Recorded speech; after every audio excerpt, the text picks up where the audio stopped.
the first job I had when I started after university was, I said back in Nigeria, was within an oil company.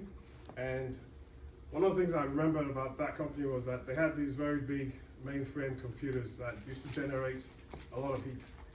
And the heat was so strong that we actually had the computers in these really, really cold computer rooms. And the guys who worked in those computer rooms, because it was quite uncomfortable because it was really cold, they had to put on winter coats to actually work in these computer rooms. Now, if you think about Nigeria, a very tropical country, average temperature throughout the year really is anything from, I have to think in Fahrenheit now, anything between say 80 and 90 degrees Fahrenheit, so about 25 to 30 degrees Celsius. So very hot. People don't tend to have winter coats in that country. So it was very uncomfortable for the guys working there. They used to, come in or come out and be really, really shivering, but the computers were kept at a good temperature. So about a year later, I was actually asked to give a presentation about how people interact with computers. And with my minimal experience from just leaving university, I look back at those days in the computer room and I thought, well, computers must be very, very important because we're obviously keeping them cool in these rooms, even if the people who actually worked in there were uncomfortable. So that was the thrust of my presentation that day. And at the end of it, one of the senior managers called me aside and said, Dayo, you do realize that computers are actually designed for people and not the other way around. And I thought, well, I hadn't seen it that way, but because again, I'd formed this view that computers were so important. But then on that day, I actually learned 3 important lessons. The first thing I learned was that people come first.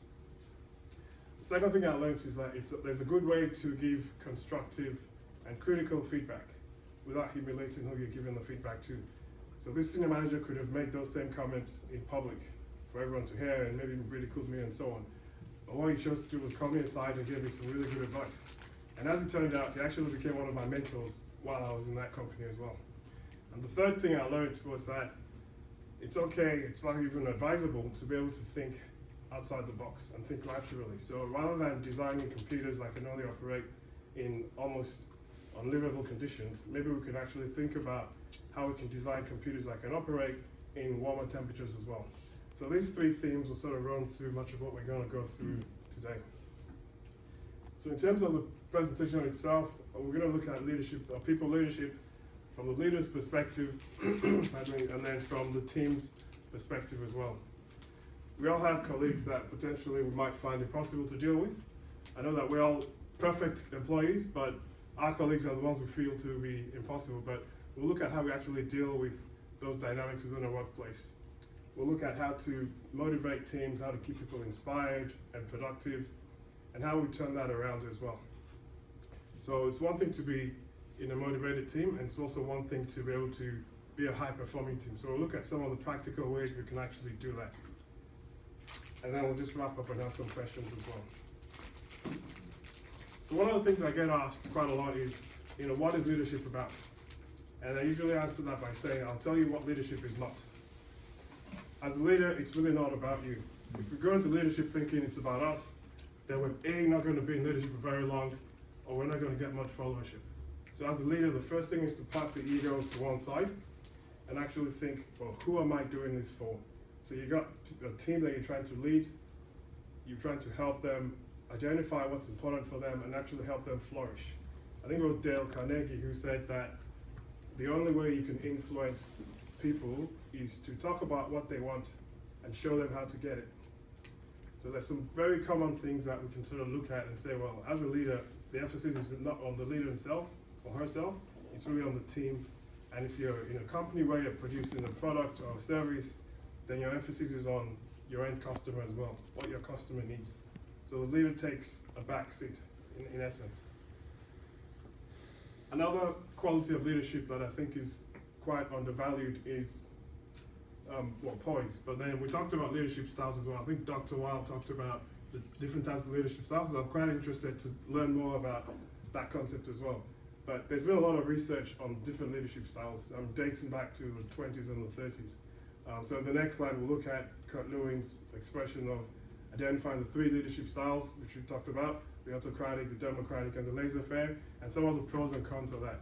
And there's obviously new research in the dynamics within a leader as well, and the impact the leader has on the team as well, and on the productivity of the team. So like I said, there's just a slide here about the 3 leadership styles identified by Kurt Lewin. This was done back in the 39, I believe it was. And they identified 3 main leadership styles. You got the autocratic leader up there, where the emphasis is on the leader themselves, okay? The idea is that there's a lot of aggressive behavior, maybe passive aggressive behavior in the company as well, which is not necessarily very beneficial to a profitable company.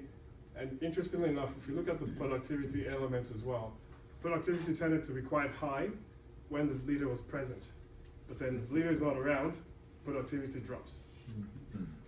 If you look at the other side of the spectrum, you got the laissez-faire leader where the emphasis is on the team. It's a friendly environment, it's a bit group focused, but then productivity tends to be quite low. But interestingly again, when the leader is actually absent, productivity tended to rise a little bit. And then you got the democratic leader in the middle there, where the emphasis is on the team first and on the leader second. The leader is liked a little bit more, everything's friendly, it's group focused. Now the interesting part here is that productivity is quite high, regardless of whether the leader is present or absent.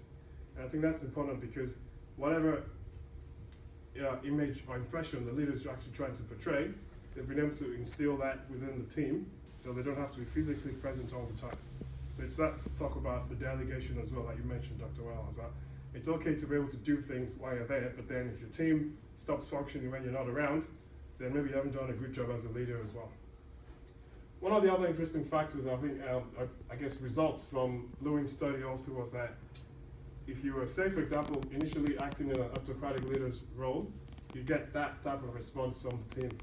But then if as a leader I then chose to act in a democratic way, I got that type of response, which was a key factor. That you actually go, well, in that case, the team is not really responding to me as a person, they're responding to how I treat them.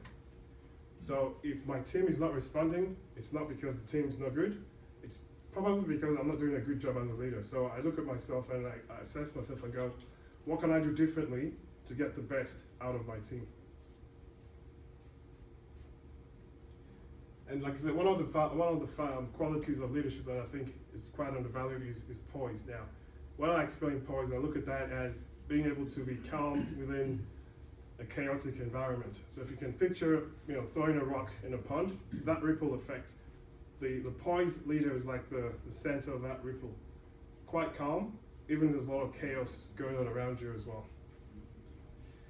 Now, where I come from originally in Nigeria, there's a saying amongst the Yoruba people there that it goes "Erobodo." It's a little bit difficult to translate that into English, but I'll give it my best shot. So roughly, it translates to "the river is never afraid."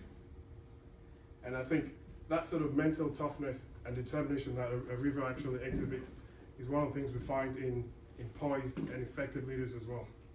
And then we balance that sort of mental toughness with a view of a leader being a guide.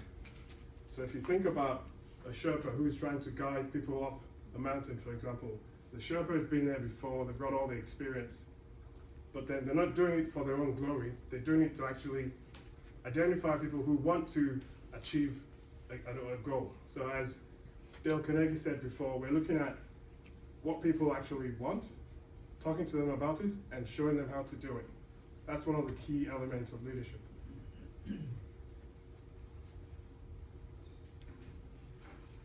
So a lot of what I talk about with leadership has to do with what happens between our ears here. There's a lot of mental activity that we can do to enable us to be better leaders. There's been a lot of research in neuroscience in the last decade or so that tries to connect how we actually think and how we can train our minds to be more effective leaders as well.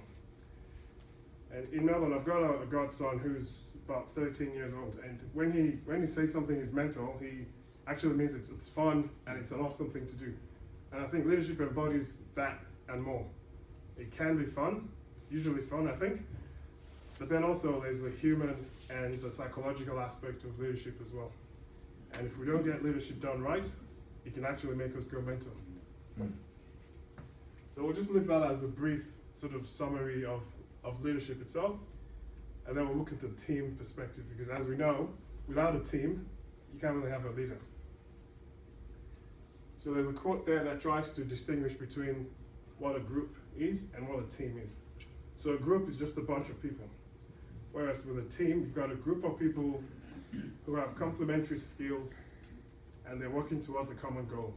So the two main things there are, they got complementary skills and they're working towards a common goal. That's how you can distinguish a group from a team. Now, as I said, now if we go into a work environment, as I said, we all find situations where sometimes we're dealing with colleagues that may be impossible to deal with. Like I said, we don't think we're impossible to deal with, but I'm sure other people might feel that way about us as well. So how do we identify the gap between people's views and so on? Again, I'll go back to Dale Carnegie's quote there that reminds us that as human beings, we're not creatures of logic. So I might behave a certain way today for certain reasons, but I might behave differently tomorrow for other reasons. So I can't necessarily assume that I've behaved one way one day, I'm going to behave that way for the rest of my life. It's an evolution. I might change my views about certain things. But also, we're motivated by pride and vanity. We may not accept it all the time, but it tends to happen. And I think with the era of social media these days, we can find that everybody likes to, not everybody, but a number of people like to broadcast the things that they do. So just having that in mind makes us better appreciate the people that we're actually working with. And the way I actually extend this is I go back to some research done in the 1950s by the American psychologist George Kelly. And he talked about how as human beings we all have different mental models. The idea is that a mental model is really my view of the world and how I interact with the world. So I've got a brother and a sister, and we all grew up in the same home, went to the same schools pretty much, but we've all grown up to be very different, right? So you can now transfer that to a work environment where everybody's just probably come from very different backgrounds as well.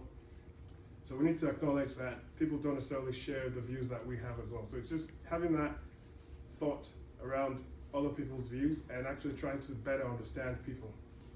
But then again, how do we better understand people? You can say, well, you just have dialogue with them. That's one thing. But there's some practical things we can actually do. So I've applied one of George Kelly's techniques called the repertory grid to actually help me sometimes better understand what people are actually saying. And essentially what Kelly was saying is that the way we contrast things helps us explain or express what we actually mean. So I'll give you a very simple example of that. So if someone said to me, I should identify two people that I know and describe them in a certain way, and then identify a third person who's different to those two people in a certain way. So I might say something like, well, these two people are fun to be with, and this one person likes to stay at home. Now what I'm actually expressing by saying that is that I probably like to be outdoors. So when I compare someone who's staying at home and someone who's fun, those are opposite poles now. The opposite pole of fun doesn't have to be boring. It could be a bit more descriptive than that. So when I'm talking to colleagues, for example, if a lot of my colleagues had actually expressed that sort of thinking, then if I have to set up a one-on-one meeting with that person, I may ask them to nominate a venue for the meeting outside the work environment because they've already expressed to me that they prefer to do things out of the office. Again, you might look at the other axis and say, you know, I like two people who are friendly, but then the opposite of that is someone who's arrogant. So again, it just gives you more descriptive views of how people actually express themselves. So just for today, I've just used two different axes there, but the idea is that as we engage in dialogue with our colleagues, the way they contrast things gives us a little more of an insight into what they actually value as well. And if we wanted to extend the repertory grid technique, we can then analyze other people in our lives and actually then plot that on a graph and start to see which of our colleagues might be more similar to others and so on. So it just gives us a very objective view, a very unbiased view of what people are actually saying and how they actually express themselves. So now that we know a little bit more about how people actually express themselves, and we get into these teams that may not be motivated, well, how do we actually